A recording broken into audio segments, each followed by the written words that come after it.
Marcus Rodriguez pushed his mop bucket down the gleaming hallway of Fort Campbell's training facility, the wheels squeaking in a rhythm he had grown accustomed to over the past 3 years. The fluorescent lights cast harsh shadows across his weathered face as he paused to clean up yet another mess left by the recruits who barely acknowledged his existence. At 55, Mac had become invisible to most people on base. The young soldiers rushing past saw only a gray-haired janitor in faded coveralls, not worth a second glance or even basic courtesy. He had heard the whispered comments and stifled laughter when he struggled to lift heavy trash bags or move slower than the energetic 20-somethings around him. This morning was no different as Drill Sergeant Thompson's voice boomed down the corridor, berating a group of recruits for their performance on yesterday's obstacle course run. The infamous gauntlet had claimed another batch of victims, leaving bruised egos and scraped knees in its wake. Before we dive into this story, drop a comment and let us know what state you're watching from. Maybe military families are common in your area, or perhaps you've seen situations where people were underestimated based on appearances. Mac continued his methodical cleaning, his calloused hands gripping the mop handle with a steadiness that spoke of years spent gripping far different implements. His dark eyes missed nothing as he observed the daily drama unfolding around him, filing away details with the precision of someone trained to notice what others overlooked. The gauntlet stretched across 2 acres of carefully designed torture, a maze of walls, ropes, and obstacles that had broken the spirit of countless recruits over the years. Mac had watched from the sidelines as wave after wave of eager young soldiers approached it with confidence, only to limp away defeated and humiliated. Today's group of 200 recruits gathered at the starting line, their crisp uniforms and polished boots gleaming in the morning sun. They chatted among themselves with the casual arrogance of youth, making bets about completion times and boasting about their athletic accomplishments from high school and college. Drill Sergeant Thompson paced before them like a predator sizing up prey, his voice cutting through their chatter like a blade. "You think you're tough because you made it through basic training?" he growled. "This course will separate the warriors from the wannabes." Mac emptied a nearby trash can, his movements deliberate and unhurried despite the contemptuous stares from several recruits. One particularly cocky soldier nudged his buddy and pointed at Mac with a smirk. "Look at Grandpa there," he whispered loud enough for Mac to hear. But he couldn't make it over the first wall, even if his life depended on it. The laughter that followed was sharp and cruel, but Mac's expression never changed. He had heard worse things whispered about him in darker places, by men who would never live to regret their words.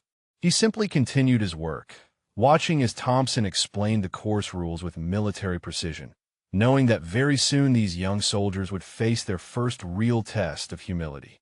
The first group of 20 recruits approached the gauntlet with swagger that would soon evaporate like morning dew. Mac positioned himself near the equipment shed, ostensibly organizing cleaning supplies while keeping a careful eye on the unfolding drama. The opening wall stood 12 feet high, its surface smooth and unforgiving. What looked simple from a distance revealed itself as a precisely engineered challenge that demanded perfect technique, timing, and upper body strength that most recruits simply did not possess.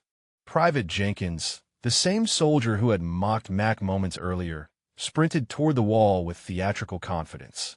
His leap fell short by 2 feet, sending him crashing back to the ground in a tangle of limbs and wounded pride.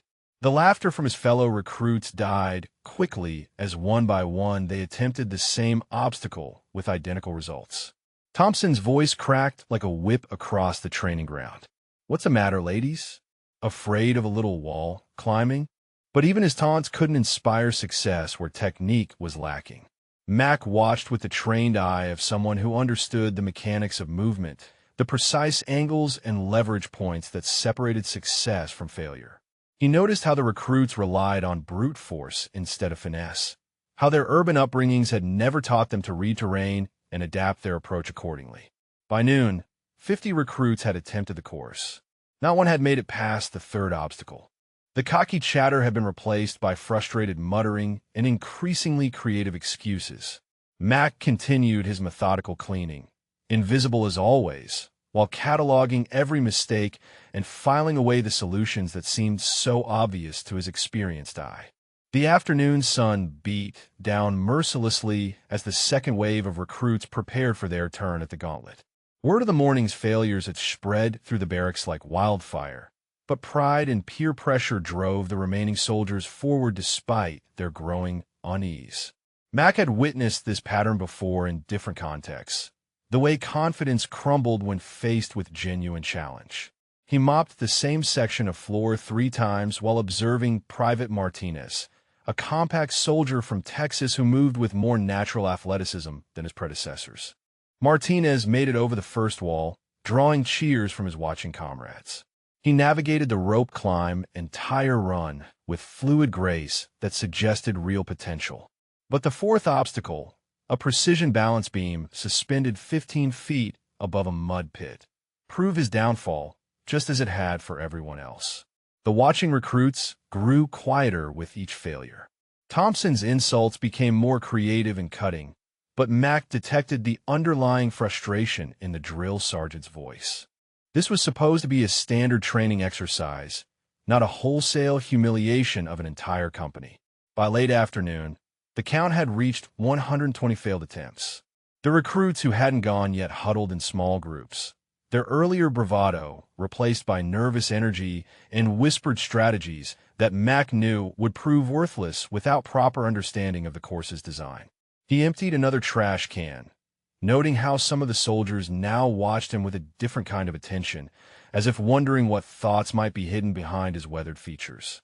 One recruit even nodded respectfully as Mac passed, a small gesture that spoke volumes about how quickly circumstances could shift perspective. The sun hung low in the sky as the final group of recruits stood before the gauntlet, their faces grim with the weight of 170 failed attempts. The air crackled with tension as Thompson paced before them, his uniform darkened with sweat from hours of shouting at unsuccessful soldiers. Mac had positioned himself near the water station, ostensibly refilling dispensers while keeping his practiced eye on the developing situation.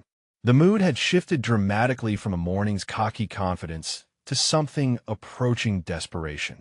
Private Collins, a lean soldier from Montana with calloused hands that spoke of ranch work, stepped forward with quiet determination. He approached the first wall differently than the others, studying it for long moments before making his attempt. His technique was better, his movements more controlled, and for a brief moment hope flickered through the watching crowd. He cleared 3 obstacles with methodical precision, drawing hushed encouragement from his fellow recruits. But the infamous balance beam claimed another victim, sending Collins tumbling into the mud pit with a splash that seemed to echo the collective defeat of nearly 200 young soldiers. Thompson's voice had grown hoarse from hours of criticism, but his frustration remained sharp. 200 of you clowns, and not one can complete a course that Special Forces operators run blindfolded, he snarled. Maybe you should all consider desk jobs in the civilian world.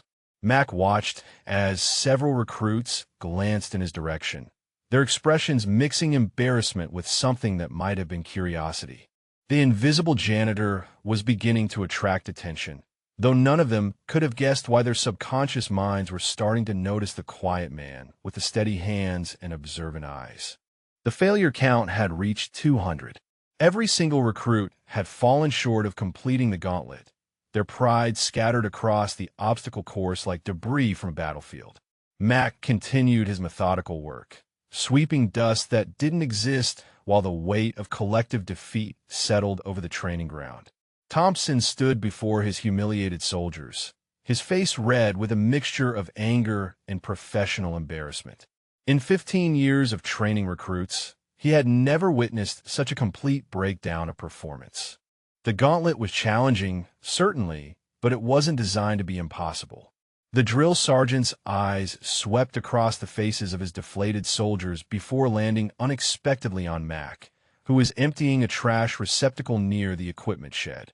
A cruel smile twisted Thompson's lips as an idea formed in his mind. "Tell you what, ladies," Thompson announced, his voice carrying across the silent training ground. Since none of you super soldiers can handle this course, maybe we should ask someone with more experience. He pointed directly at Mac with theatrical mockery. Hey there, Grandpa. Think you could show these youngsters how it's done? The laughter that erupted from the recruits was sharp and bitter, fed by their own humiliation and need to redirect their shame onto someone else. Mac slowly straightened from his work, his weathered hands still gripping the handle of his cleaning cart. I wouldn't want to embarrass anyone, Mac replied quietly, his voice carrying just enough to be heard by the nearest soldiers. His tone was respectful, but held an undertone that made several recruits stop laughing and look at him more carefully. Thompson's grin widened as he sensed an opportunity for entertainment at the janitor's expense. Thompson's eyes gleamed with malicious amusement as he sensed the perfect opportunity to salvage his wounded pride at Mac's expense. The drill sergeant strode closer to the janitor, his voice rising so every recruit could hear clearly. Come on, old-timer, Thompson taunted. These elite soldiers here couldn't even make it halfway through the course. Surely someone with your obvious athletic prowess could do better. The sarcasm dripped from his words like poison. Several recruits began pulling out their wallets, the gambling instinct overriding their recent humiliation. Private Jenkins, still nursing bruises from a spectacular failure, waved a $20 bill in the air. I'll bet $20 the old man doesn't make it past the first wall, he called out. The betting fever spread quickly through the demoralized soldiers. $50 here, $100 there, all wagered against the possibility that a gray-haired janitor could accomplish what 200 trained military personnel had failed to achieve. The odds seemed so ridiculous that even the more respectful recruits found themselves caught up in the moment. Mac watched the growing pile of money with an expression that revealed nothing. His calloused fingers drummed once against his cleaning cart before he spoke again, his voice still carrying that same quiet undertone that had made a few soldiers pause earlier. What if I said I could do it blindfolded? Mac asked simply, the words falling into the gathering crowd like stones into still water. The laughter that erupted was even louder than before, but this time Mac noticed that Private Collins from Montana wasn't laughing. Neither were 2 or 3 others who had shown better instincts during their own attempts. The word blindfolded hung in the air like a challenge to reality itself. Thompson's laughter was the loudest of all, his voice cracking with disbelief and cruel delight. Blindfolded? You can't be serious, old man. These soldiers couldn't do it with perfect vision and all day to study the course. Mac reached into his coverall pocket and pulled out a simple red bandana, the kind countless workers had used for decades to wipe sweat and grime. The fabric was clean, but worn soft from years of use. He held it up for everyone to see, his movements deliberate and unhurried. Private Martinez stepped forward from the crowd, his face serious. Sir, he said to Thompson, maybe we should just let this go. The man's probably just trying to save face. There's no shame in backing down from an impossible challenge. But Mac was already removing his cleaning gloves, revealing hands that several observant recruits noticed were marked with scars that seemed inconsistent with janitorial work. Small white lines across his knuckles, a distinctive mark on his palm that looked suspiciously like an old knife wound. Thompson's predatory instincts sensed total victory. All right, Grandpa, if you're determined to humiliate yourself in front of 200 witnesses, who am I to stop you? He gestured grandly toward the starting line. But when you fail spectacularly, I want you to remember that it was your own stubborn pride that put you there. Mac walked slowly toward the course, his movements carrying a subtle change that only the most perceptive soldiers detected.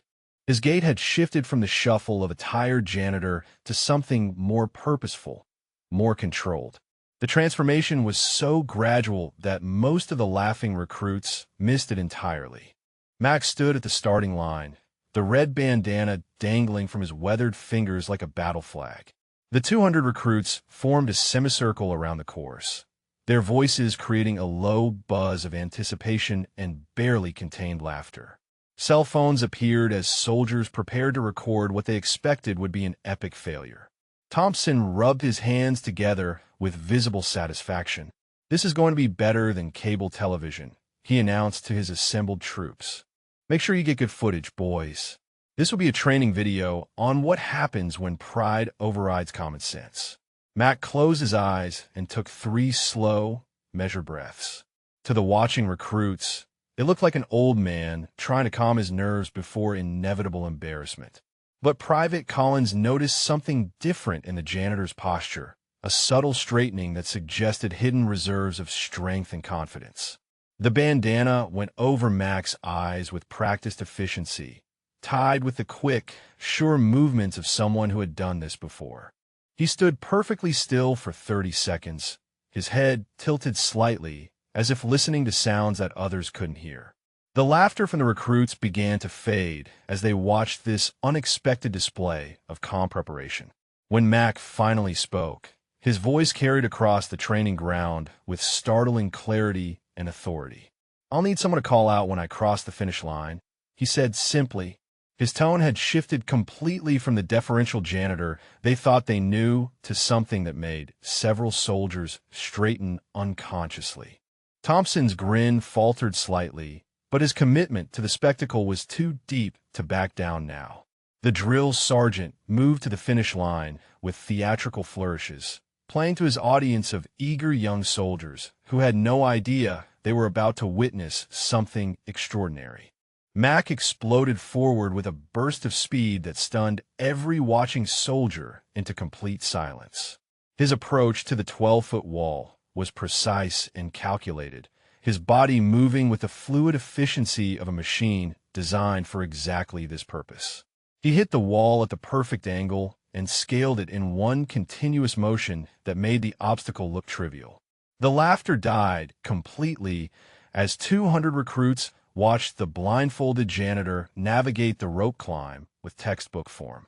His hands found each grip point without hesitation, his body moving in perfect rhythm, as if he could see every detail of the course burned into his memory. Thompson's confident grin transformed into confusion and then growing alarm as Mac cleared the tire run with balletic grace. The drill sergeant had watched thousands of soldiers attempt this course, but he had never seen anyone move with such absolute certainty and control. The balance beam that had claimed every single recruit became nothing more than a casual stroll for Mac. He crossed the 15-foot span without a wobble, his arms relaxed at his sides while the watching soldiers held their breath in collective disbelief. Private Martinez grabbed Private Collins by the arm, his voice barely a whisper. "That's not possible," he said, his eyes locked on Mac's flowing movement through the obstacles. "Nobody moves like that without being able to see." The monkey bars, crawl tunnels, and precision jumps that had broken the spirits of 200 young soldiers became a masterclass in tactical movement. Mac flowed through each challenge like water, finding the most efficient path, his blindfolded face showing no strain or uncertainty. As he approached the final obstacle, the impossible had become undeniable reality. Mac crossed the finish line with the same fluid grace he had maintained throughout the entire course. His blindfolded run completed in a time that would have been impressive even for a sighted athlete. The silence that greeted his finish was so complete that the sound of his breathing seemed amplified across the training ground. Thompson stood frozen at the finish line, his mouth hanging open as he stared at the man he had moments ago dismissed as a broken-down janitor. The drill sergeant's voice came out as barely a croak when he finally managed to speak. "Finish line," he whispered, then cleared his throat and tried again. "Time, 2 minutes and 47 seconds. Mac reached up and pulled the bandana from his eyes, revealing a calm expression that showed no trace of exertion or surprise. He folded the cloth carefully and tucked it back into his pocket while 200 young soldiers stood in stunned silence around him. Colonel Sarah Mitchell appeared at the edge of the training ground, having been drawn by reports of an unusual situation developing at the obstacle course. Her sharp eyes took in the scene immediately: the frozen recruits, the pale drill sergeant, and the quiet man in coveralls standing at the finish line. "Mac," she said, her voice carrying clear authority and unmistakable recognition.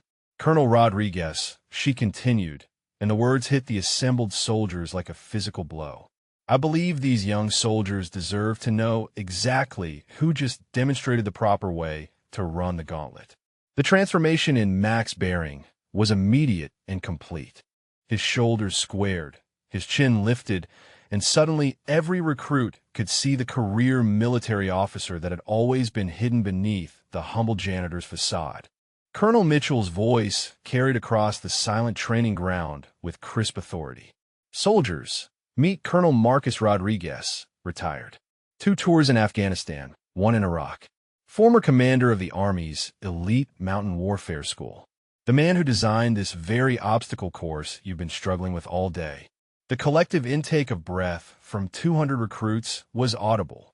Max stood quietly as the colonel continued, his weathered hands clasped behind his back in a posture that now screamed military precision to every watching soldier.